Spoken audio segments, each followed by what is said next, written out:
Buenas tardes. El día de hoy empezaremos con esta siguiente unidad que se llama la argumentación como práctica de valores.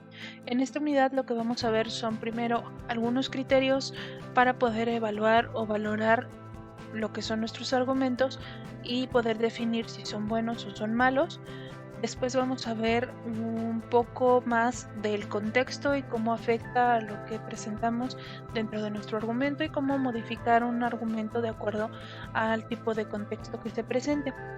Después vamos a ver algunos otros errores que podemos cometer cuando argumentamos y por último veríamos la manera de corregirlos. Entonces, este video está enfocado en que veamos precisamente esos criterios que vamos a utilizar para poder valorar si un argumento es bueno o no lo es. Entonces, ¿con base en qué criterios puedo evaluar mis argumentos y los de los demás? Como vimos en la primera unidad, la argumentación está presente en nuestra vida diaria. Descubrimos que lo hacemos la mayor parte del tiempo y, en general, cada vez que realizamos una afirmación o una negación, estamos ante un argumento en potencia, es decir, un argumento que podemos desarrollar. A continuación, lo que vamos a estudiar son algunos criterios para evaluar si estos argumentos son buenos o no lo son. Primero, tenemos 3 reglas para saber si nuestros argumentos son buenos o son creíbles. En estas 3 reglas lo que buscamos es que nuestro argumento logre su propósito. Entonces, no son reglas basadas en la estructura, sino que son más bien reglas de qué tanto vamos a creer ese argumento que estamos escuchando o qué tan fácil es que nos crean el argumento que estamos diciendo. Entonces, nuestra primera regla es que las premisas tienen que ser por lo menos probables y que las premisas siempre van a ser más probables que la conclusión. Les explico. Dentro de un argumento lo que estamos haciendo es que tenemos una idea principal u una opinión sobre un cierto tema y esa idea principal o esa opinión es nuestra conclusión. Y la vamos a explicar a través de premisas o razonamientos que nos sirven para poder entender cómo es que llegamos a esa opinión o a esa idea principal. Entonces, tomando en cuenta eso, las premisas o nuestros razonamientos siempre van a tener una mayor posibilidad de que sean reales porque normalmente son razonamientos, cosas que ya pensamos, cosas que ya investigamos y que por ello son más probables que sean ciertos que la conclusión. Pero además nuestras premisas tienen que ser probables, como nos dice nuestra regla, por lo menos probables.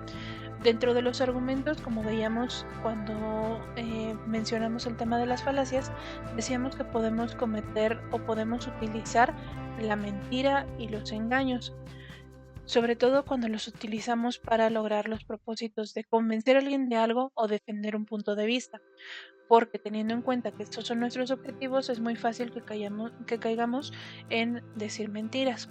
Y eso dentro de los argumentos es posible utilizarlo.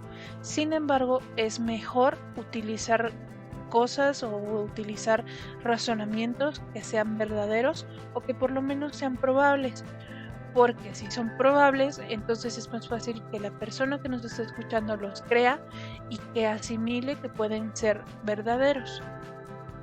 Después, nuestra conclusión tiene que estar también conectada con lo que son las premisas. Si se acuerdan de cuando veíamos los silogismos, decíamos que cada premisa tenía que ir ligada con la siguiente y a su vez cada premisa tenía que estar ligada también con la conclusión, porque solo utilizábamos los mismos datos, pero había que acomodarlos de manera diferente dependiendo de qué premisa o dependiendo de qué conclusión era. Entonces, esta regla se refiere a lo mismo. Cada premisa tiene que estar conectada con la que sigue, pero también tienen que estar conectadas con la conclusión.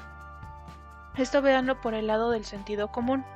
Si vas a explicar algo, la explicación que des de ese algo tiene que estar ligada o tiene que estar relacionada de una forma que sea evidente con ese algo que estás tratando de explicar.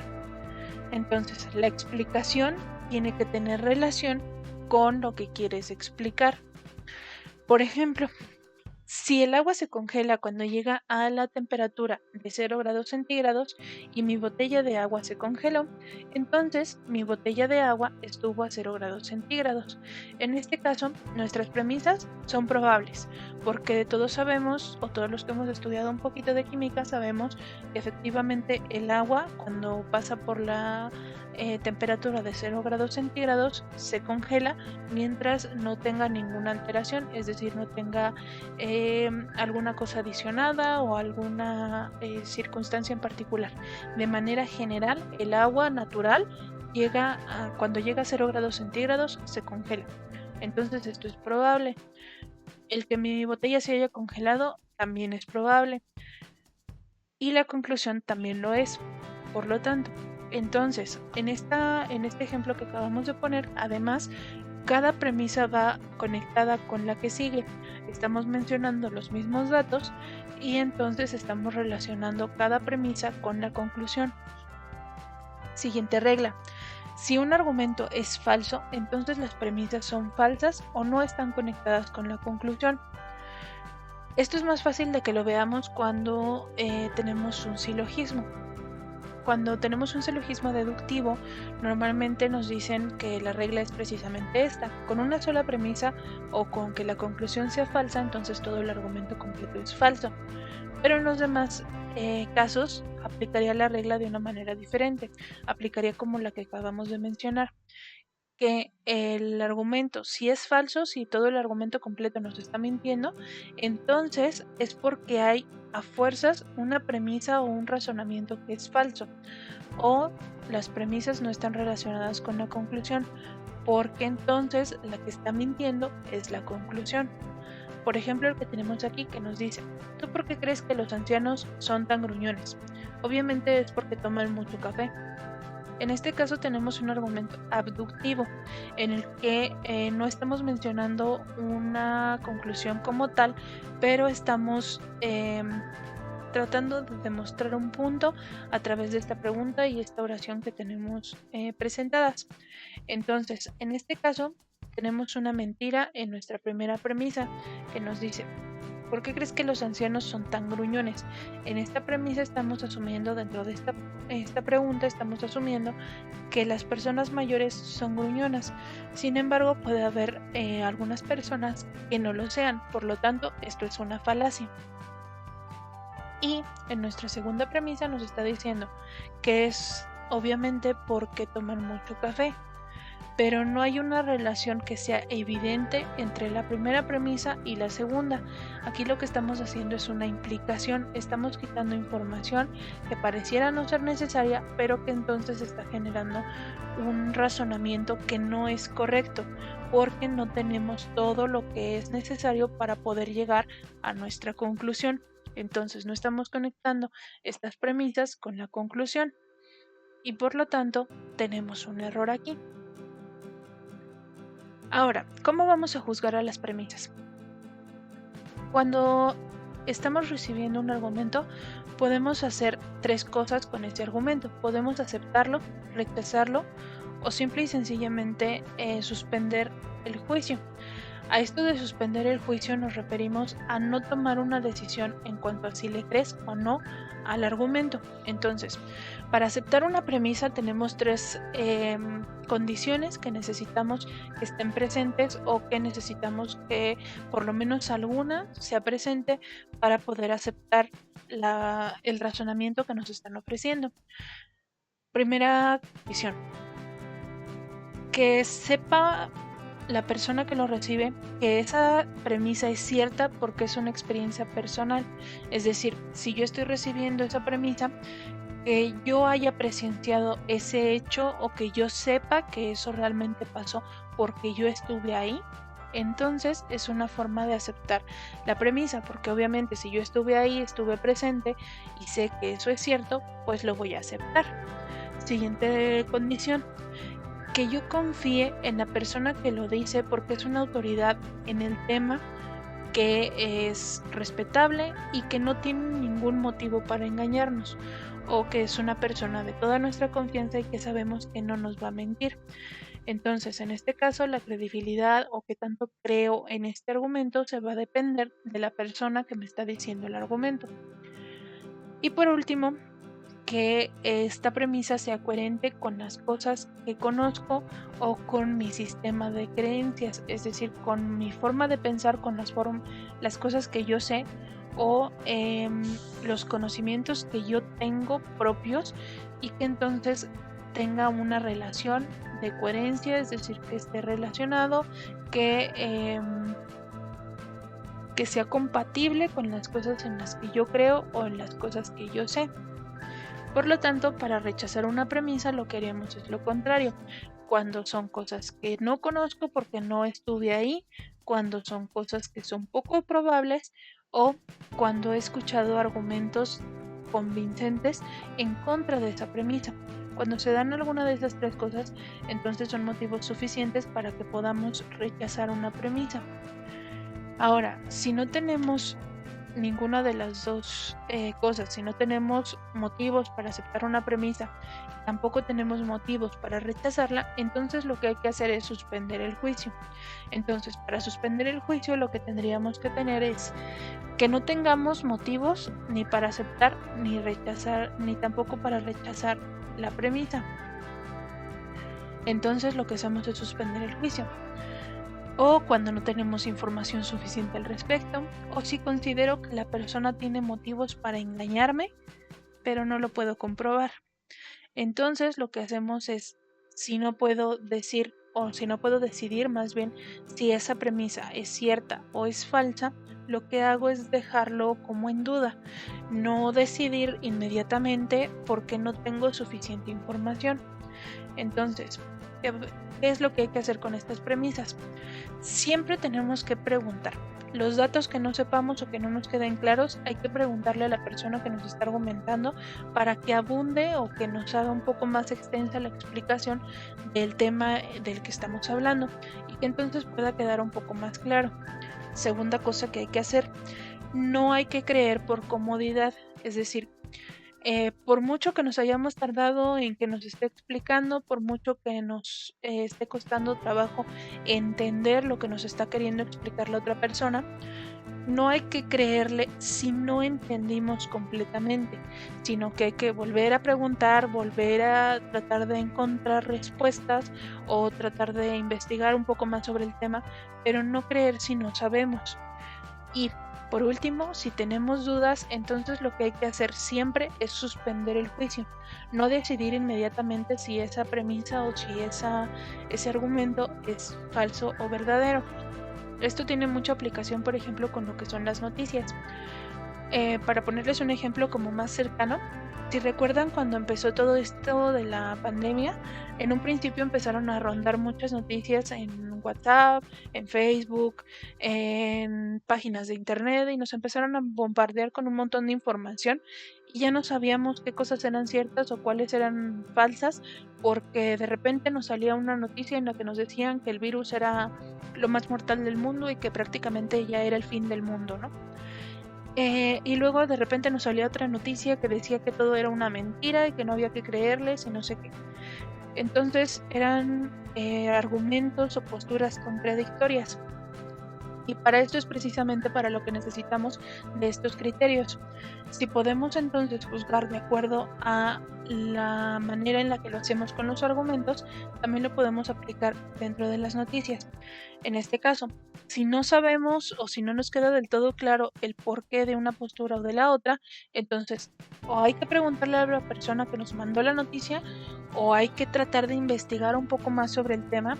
Si de plano no nos queda claro, no hay que seguirla compartiendo para seguir generando dudas con otras personas. Hay que suspender el juicio, hay que decir, no voy a juzgar, no voy a decidir si esto es falso o verdadero, pero tampoco no lo voy a extender porque entonces voy a generar dudas en las demás personas. Entonces, cuando suspendemos el juicio, lo que hacemos es quedarnos con la información, pero dejarlo para poderlo investigar después y entonces ahora sí, ya que tengamos datos más abundantes, un poco más detallados, ahora sí decidir si le creo o no a lo que me están planteando. Entonces, vamos a tener algunos otros criterios que sirven para evaluar a los argumentos. Estos son como un poco más específicos en cuanto a lo que vamos a calificar de cada uno de los argumentos. Entonces, nuestro primer criterio es la claridad, que quiere decir que nuestros argumentos se tienen que presentar de tal manera que no necesiten interpretación ni explicación. O sea, que no necesitemos explicarle nada más a la persona aparte de lo que ya mencionamos en el propio argumento. Por ejemplo, he decidido entrar al taller de escritura. Los sábados tengo justo el tiempo en el horario en el que se oferta. Después de este pequeño argumento, no necesitamos explicar nada más, simplemente estamos informándole o platicándole a alguien que nos queremos meter al taller de escritura y que tengo tiempo perfecto para poder meterme. Y ya, no se necesita otra explicación. Entonces esto es completamente claro y ya no necesitamos meter interpretaciones ni quedarnos ni la persona que nos escucha se queda con la duda, sino que todo queda perfectamente claro, que es nuestro criterio. El siguiente criterio es la aceptabilidad, que consiste en que el argumento debe presentar entre sus premisas datos fidedignos, es decir, que sean creíbles, o que se acepten las premisas puesto que las personas conocen del tema, como en el caso del argumento de autoridad, en el que la persona que nos va a explicar sobre ese tema tiene que ser alguien que sepa del tema, una autoridad en la materia, alguien que conozca del tema del que se está hablando. Entonces, en la aceptabilidad lo que vamos a juzgar es qué tan aceptable es la información que me están presentando dentro del argumento. Entonces, obviamente, las maneras más fáciles de creerle a un argumento es o que las cosas que me está presentando sean creíbles o que la persona que me lo está diciendo sea alguien confiable. Entonces, lo que vamos a tener es que cuando se da alguno de estos dos requisitos, entonces nuestro argumento es aceptable, es algo que yo puedo creer. Por ejemplo, al menos 50% de la población en México padece de obesidad. Por ello, son necesarios los programas que promueve el gobierno para tratar de erradicar este problema.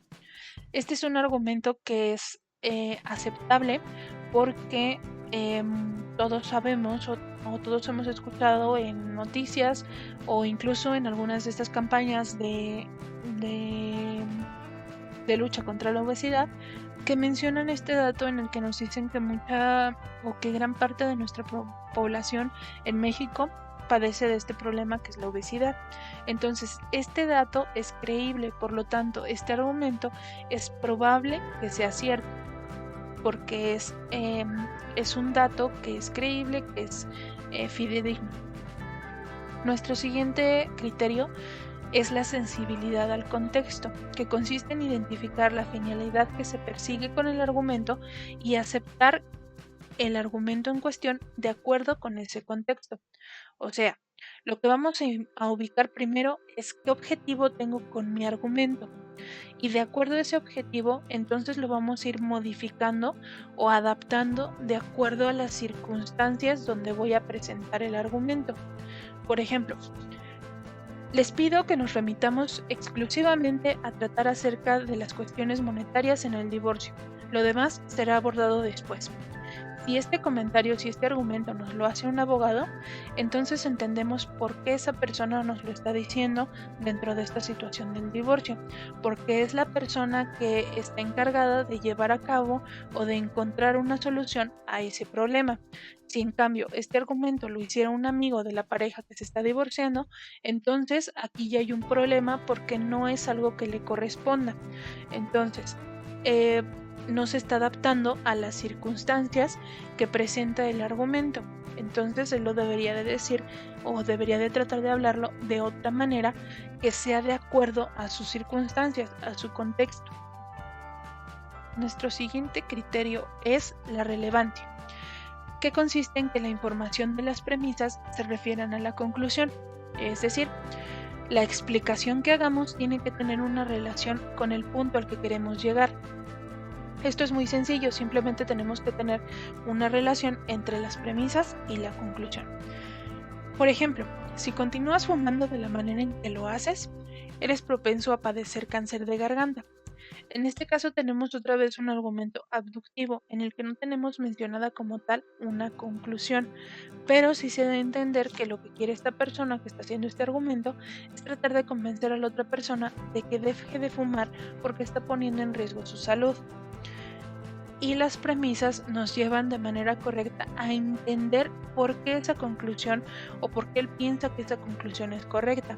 Entonces aquí tenemos una relación fácil entre lo que son las premisas y la conclusión, a pesar de que la conclusión no aparezca, porque la podemos entender incluso sin necesidad de mencionarla. Después, nuestro criterio de suficiencia consiste en que el apoyo de las premisas debe ser suficiente para acceder a la conclusión. Se puede hacer mediante una investigación u observar casos similares al tema que se presenta. En el caso de la suficiencia es una mezcla entre lo que es el respaldo y la máxima de cantidad. Cuando veíamos la máxima de cantidad decíamos que se refiere a que dentro de los argumentos, algo muy importante es que no nos pasemos de información, pero que tampoco nos quedemos cortos. Entonces, para que un argumento sea bueno, tiene que ser suficiente. Por lo tanto, tenemos que tener dentro de él la información que sea necesaria para poder comprender lo que es nuestra idea principal, sin pasarnos de información, pero tampoco sin quedarnos cortos. Si hay algo que no quede del todo claro, entonces lo que hay que hacer es investigar u utilizar lo que son los recursos argumentativos que veíamos en clases pasadas. Esto es muy fácil de observar, por ejemplo, en lo que son los silogismos, porque simplemente tenemos como algunos requisitos muy básicos o algunos datos que vamos manejando y que nada más hay que mencionar eso. Sin embargo, en el modelo de Toulmin o en el modelo macroargumental de la argumentación, esto se vuelve un poco más complejo. Les explico con el ejemplo. En este caso tenemos un silogismo que nos dice: los perros son carnívoros. Fido es un perro, por lo tanto, Fido es carnívoro. En este caso, si nada más vemos el silogismo deductivo, entonces esto está correcto, es válido y está bien hecho. Sin embargo, para el modelo de Toulmin esto está incompleto, porque no tenemos un respaldo. Primero necesitaríamos haber hecho alguna investigación en la que obtuviéramos o que analizáramos qué es lo que comen los perros, para entonces ahora sí poder afirmar que los perros son carnívoros. Y además también tendríamos que tener en cuenta una reserva, o sea, ver qué cosas pueden salir mal de nuestra conclusión. Queremos llegar a la conclusión de que Fido es carnívoro, pero ¿qué va a pasar si Fido no nada más come carne, sino que también come de repente un brócoli o se come alguna fruta? Entonces tenemos que tener en cuenta eso para poder crear nuestro argumento de manera correcta. Y la manera en la que lo haríamos sería a través, como la definición lo dice, de una investigación o de observar casos que sean similares al tema del que estamos hablando. Y por último, nuestro último criterio para valorar a los argumentos sería la coherencia. Las premisas tienen que estar relacionadas entre sí, pero también con la conclusión. Y esto debe de respetar las reglas de la argumentación o de la lógica, y además no se deben de contradecir. Cuando estamos hablando es muy fácil que nos contradigamos o que caigamos un poco en la doble moral, sobre todo cuando damos opiniones, porque normalmente no nos fijamos que el fundamento de algunas opiniones que tenemos es contrario a otras opiniones. Entonces, esto está mal hecho en los argumentos. Los argumentos tienen que tener una relación de coherencia y estar bien explicados. Y se tienen que hacer de una manera ordenada y que vaya hilando una idea con la que sigue, para entonces poder llegar a una idea principal o conclusión que esté bien explicada dentro de lo que son nuestras premisas. Entonces lo que tenemos que respetar es precisamente esa relación de coherencia entre cada una de las ideas y que no se contradigan entre ellas. Es decir, que lo que estemos manejando dentro de la explicación no nos vaya a contradecir el punto al que queremos llegar. Por ejemplo, si llegamos temprano a la fiesta, seguramente encontraremos un lugar para estacionarnos. Hemos sido de los primeros en llegar, por lo tanto, encontramos un buen lugar para estacionarnos o de estacionamiento. En este caso, estamos haciendo un buen uso de la coherencia porque estamos hilando una idea con la que sigue y estamos llevando el argumento de una manera correcta para poder llegar entonces a nuestra conclusión. De esta manera, nuestro argumento estaría correcto. Estos criterios para evaluar los argumentos, entonces, para lo que nos sirven es, primero, para poder corregir los argumentos que hacemos de acuerdo a estos criterios y valorarlos si realmente son buenos y correctos de acuerdo al momento en el que se están presentando y a las circunstancias. Y también nos sirven para poder juzgar los que nos presentan las personas a nosotros, de tal manera que sepamos qué cosas creer y cuáles no. Hasta aquí es el tema de hoy. Tienen publicada la actividad de este tema en el grupo de Classroom y si tienen alguna duda tienen mi número de WhatsApp y tienen mi correo para comunicarse conmigo. Que tengan una buena tarde y los veo en la siguiente clase. Hasta luego.